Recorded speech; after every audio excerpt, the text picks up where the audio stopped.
So hopefully you guys like the new intro for the series, but anyway, let's get going with the first news report of the week. According to the LinkedIn page of Ubisoft Shanghai's design manager, the developers have been working on the next Far Cry since at least September 2013. Now this doesn't necessarily mean we're going to get Far Cry 4, they could be working on a different game. However, it is expected to be Far Cry 4, and hopefully it is. Payday 2 Free Infamy DLC adds Prestige style mechanic.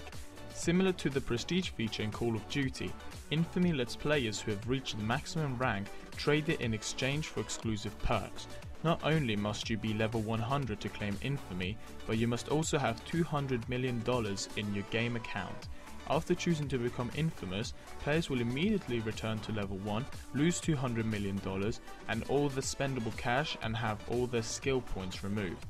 They will, however, be able to keep all their guns, mods, masks, patterns and materials. However, some may not be able to be used straight away due to level locks.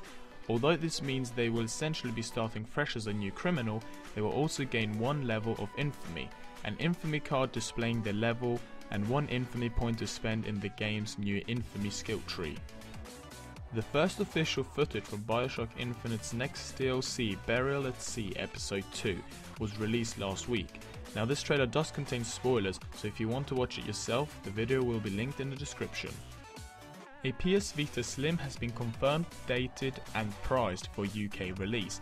Sony has officially confirmed the PS Vita Slim will be released in the UK on February the 7th, priced at around £180. The confirmation follows a leak last week by a retailer which outed the release early. Not much of a news story anymore, but still pretty cool. The mobile hit Plague Inc. is headed towards the PC.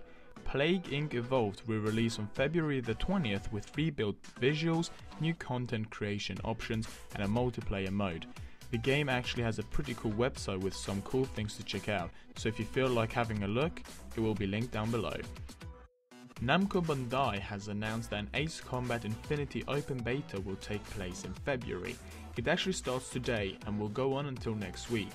The beta will be released as a download via the PlayStation Store, so if you own a PS3, make sure to go to the PlayStation Store and download it.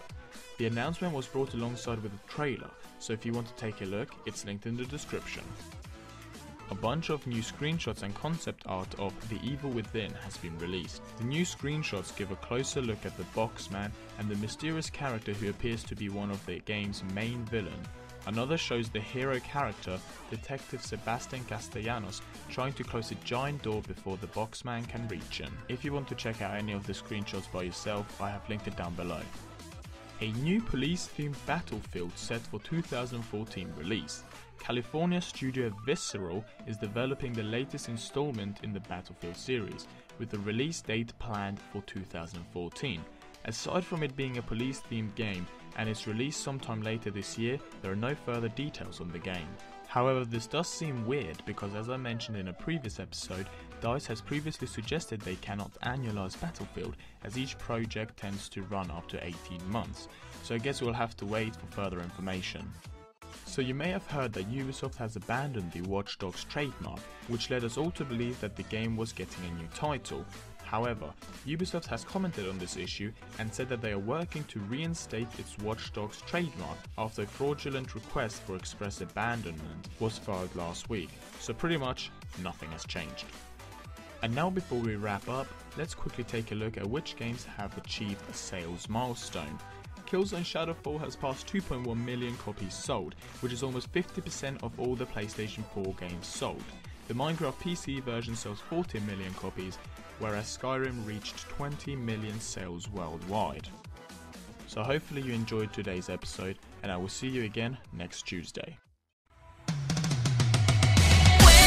This is not the end, it's where I began.